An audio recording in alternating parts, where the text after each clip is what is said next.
वित्त मंत्री निर्मला सीतारमण ने मोदी सरकार के दूसरे कार्यकाल का अंतिम बजट पेश किया, जो अंतरिम बजट कहा जाता है। मध्य वर्ग को जिस टैक्स राहत की उम्मीद होती है वो इस बजट में नहीं मिली, न ही टैक्स स्लैब में कोई बदलाव हुआ। लेकिन बजट के जरिए वित्त मंत्री ने पिछले 10 साल की आर्थिक उपलब्धियों और आने वाले समय की तैयारी की बात कही है। बजट की क्या रही खास बातें, क्या कुछ मिला लोगों को, आइए देखते हैं दिग्गजों के साथ क्या खास है बातें इस बजट की। शुरुआत करते हैं प्रधानमंत्री मोदी से।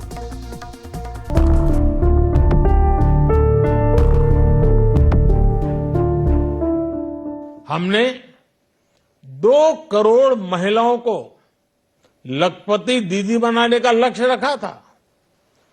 अब इस लक्ष्य को बढ़ाकर 3 करोड़ लखपति दीदी बनाने का कर दिया गया है।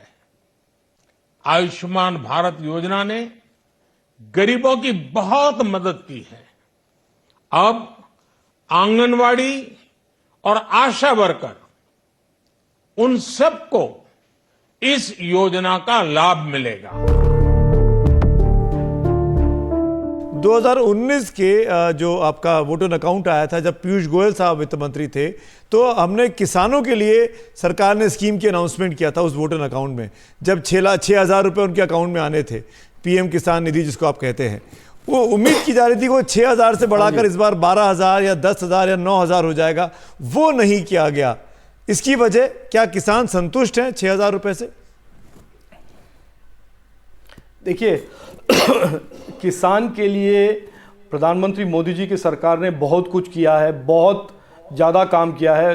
तो मैं, जैसे मैंने कहा कि ये जो वोट ऑन अकाउंट हमारे 10 साल का जो परफॉर्मेंस रहा है, 10 साल का काम का एक तरह से रिपोर्ट कार्ड है। हमारे पार्टी इसमें विश्वास नहीं रखता है कि हम लास्ट मिनट पूरे 10 साल काम नहीं करेंगे और लास्ट मिनट में कुछ अनाउंसमेंट करेंगे। ये 2009 और 10 में हमारे कांग्रेस ने लोन वेवर उन्होंने अनाउंस किया था, और आपको मालूम ही है उनके लोन वेवर के बाद जब सीएजी ने रिपोर्ट दिया था, उसमें 40% loan waiver fraud loan waiver थे और उसमें करप्शन थे।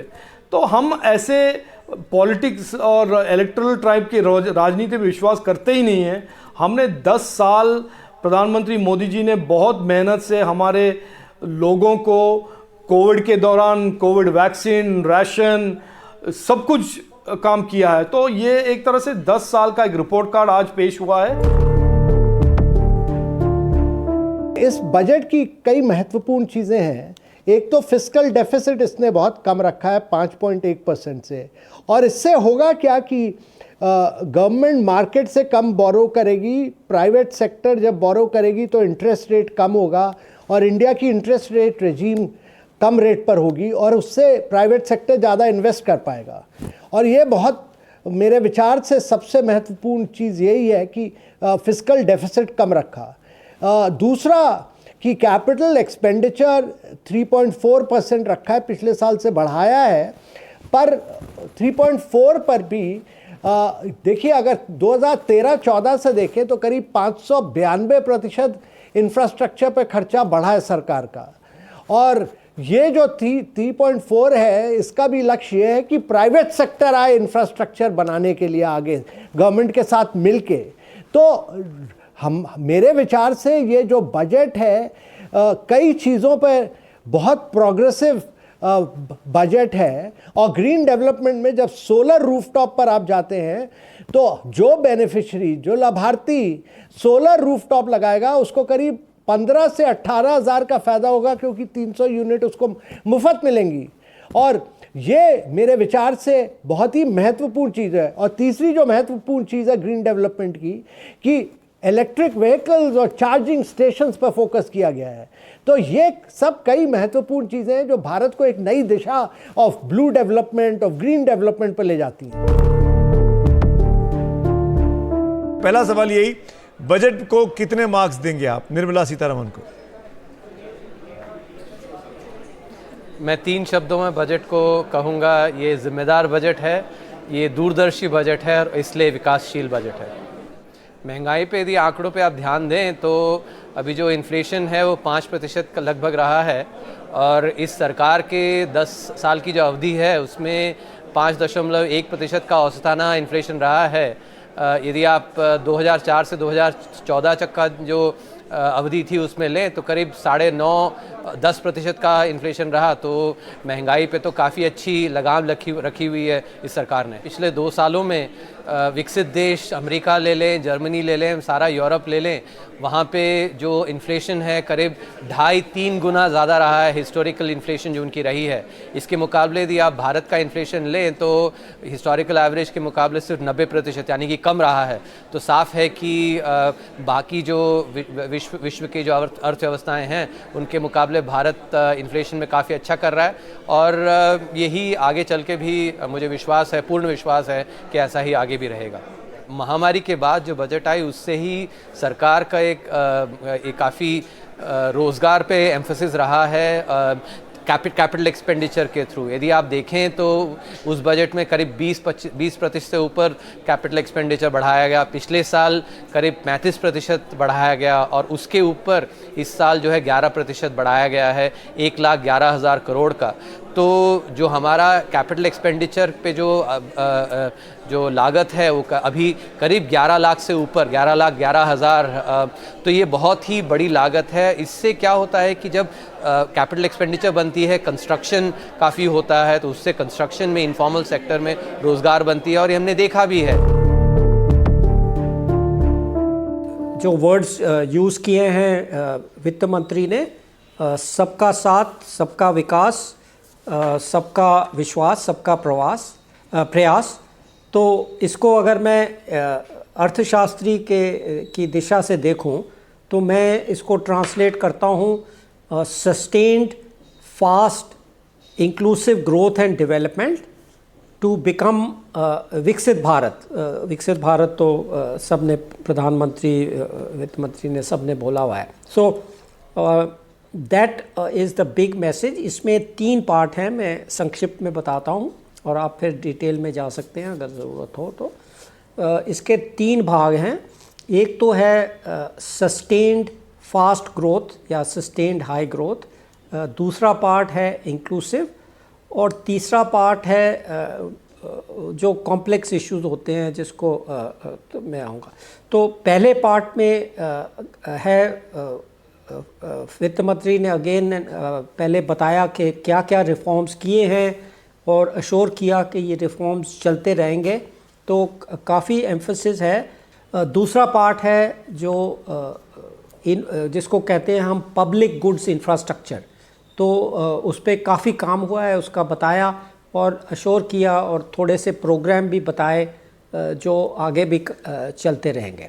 और फाइनली जो तीसरा भाग है इसका, उसको मैं बोलता हूँ होलिस्टिक एंड प्रैग्मेटिक अप्रोच। तो ये अगर इसको एक्सप्लेन ना करें तो थोड़ा अजीब लगता है। होलिस्टिक एक तरफ से मतलब है कि सारा कुछ ध्यान रख के, और प्रैग्मेटिक क्योंकि कई चीज़ें होती हैं जो बहुत कॉम्प्लिकेटेड होती हैं, जैसे क्लाइमेट चेंज, उसके सोल्यूशन कई लोग कई दिशा से कर रहे हैं, तो there is no simple answer, तो उसमें प्रैग्मेटिज्म लेनी पड़ती है सबको जज करके। सो ये 3 अप्रोचेस, 3 चीज़ें इम्पॉर्टेंट हैं अगर हम विकसित भारत बनना चाहते हैं 2047। I don't think the interim budget has anything to do with returning to power. They are calculating return to power on several other issues which I do not wish to elaborate now. The interim budget, according to them, is a holding operation. But even a holding operation must acknowledge and recognize the problems faced by the people. I am thoroughly disappointed because the interim budget, at least the speech of the Honorable Finance Minister, does not even acknowledge issues like rampant unemployment, high food inflation, the suffering of farmers, the suffering of women, nothing is acknowledged. So I'm thoroughly disappointed.